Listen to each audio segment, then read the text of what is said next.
Okay. Hi friends అందరికీ. నా పేరు Karthik. Welcome to the GKR educational hub. Friends, merit list ఎప్పుడని చాలా మంది అడుగుతున్నారు. సో, మెరిట్ లిస్ట్ అయితే ఈరోజు ఏ క్షణమైనా వచ్చే అవకాశం అయితే ఉంది. ఓకేనా? మెరిట్ లిస్ట్ ఈరోజు అయితే ఏ క్షణమైనా వచ్చే అవకాశం అయితే ఉంది.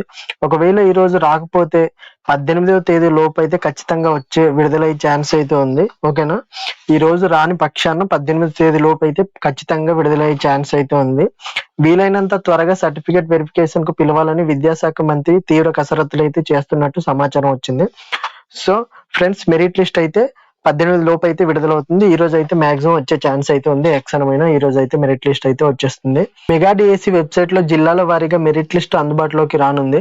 అయితే జిల్లాల వారీగా అయితే మెగా డిఎస్సి వెబ్సైట్ లోనైతే అందుబాటులోకి రానుంది. మీ మీ మార్క్స్ మరియు మీ జిల్లాలోని కేటగిరీలో ఉన్న పోస్టులని బట్టి జాబ్ వస్తుందో రాదో అవగాహన అయితే వచ్చేస్తుంది మీకు. ఓకేనా? మెరిట్ ని బట్టి, అదే లిస్ట్ ని బట్టి మీ జిల్లాల వారీగా మీ క్యాస్ట్ ని బట్టి అయితే జాబ్ వస్తుందో లేదో అనేది మీకు అయితే ఒక క్లారిటీ వచ్చే అవకాశం అయితే ఉంది. అయితే ఇది క్యాండిడేట్ లాగిన్ లో కాకుండా పైన అయితే స్క్రోల్ చేసి జిల్లాల వారీగా మీ కట్ ఆఫ్ అయితే చూడొచ్చు. ఓకేనా? ఎవరు ఎన్ని కట్ ఆఫ్లు చెప్పినా అది కేవలం అంచనా మాత్రమే. ఓకేనా? మెరిట్ లిస్ట్ ఫైనల్ అని గుర్తుపెట్టుకోండి. సర్వే ద్వారా చెప్పినా ఎలా చెప్పినా అది అంచనా మాత్రమే. ఇలా ఉండొచ్చు అలా ఉండొచ్చు అని. సో ఎవరు భయపడొద్దు. సో ఈ రోజు కానీ రేపు కానీ మెరిట్ లిస్ట్ వచ్చినా జాబ్ వచ్చినట్టు కాదు. ప్రొవిజనల్ లిస్ట్, సెలక్షన్ లిస్ట్ వస్తేనే మీ పేరు అందులో ఉంటేనే జాబ్ వచ్చినట్టు. ఓకేనా ఫ్రెండ్స్?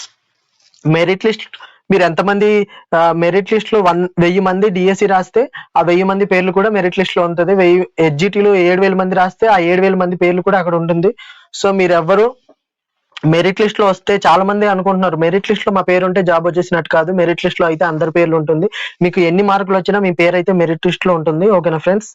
మెరిట్ లిస్ట్ వచ్చిన తర్వాత మనకు జాబ్ వస్తుందో రాదో అని తెలిసిపోతుంది. ఎలా అంటే ఓపెన్ లో ఎన్ని పోస్టులు ఉన్నాయి, మీ కేసులో ఎన్ని పోస్టులు ఉన్నాయి, దాన్ని బట్టి మీకు తెలిసిపోతుంది. మీకైతే ఒక అంచనా వచ్చేస్తుంది. ఫ్రెండ్స్, చాలా మంది అడుగుతున్నారు, సార్ మాకు 50 మార్కులు వచ్చింది జాబ్ వస్తుందా, 60 మార్కులు వచ్చింది, 65 మార్కులు వచ్చింది, అలా చాలా మంది అడుగుతున్నారు జాబ్ వస్తుందా అని. సో మీరు ఒకటే గుర్తుపెట్టుకోండి ఫ్రెండ్స్, 70 మార్కులు వచ్చిన వాళ్ళు ఒక 10 మంది ఉంటారు. ఓకేనా? అలాగే 80 మార్కులు వచ్చిన వాళ్ళు ఒక 5 మంది ఉంటారు. 80+ వచ్చిన వాళ్ళు ఒక్కరో ఇద్దరు ఉంటారు. సో 55 నుంచి 65 వచ్చిన వాళ్ళే ఎక్కువ మంది ఉంటారు. సో మీరు అది గుర్తుపెట్టుకోవాలి. చాలా మంది భయపడుతుంటారు, సార్ నాకు 60 వచ్చింది జాబ్ వచ్చిందా లేదా అనేసి. ఎక్కువ మార్కులు వచ్చిన వాళ్ళు ఒక్కరో ఇద్దరు అలా ఉంటారు. మీరు అది గమనించాలి. మీరు ఎవరు భయపడకండి. 55 వచ్చినా జాబ్ వస్తుంది, 60 వచ్చినా జాబ్ వస్తుంది, 65 వచ్చినా జాబ్ వస్తుంది. ఓకేనా?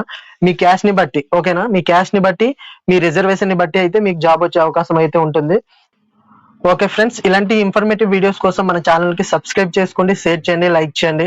అలాగే సబ్స్క్రైబ్ చేసుకోవడం మర్చిపోద్దు. ఫ్రెండ్స్, మీకు ఏదైనా డౌట్స్ ఉంటే కింద కామెంట్ చేయండి.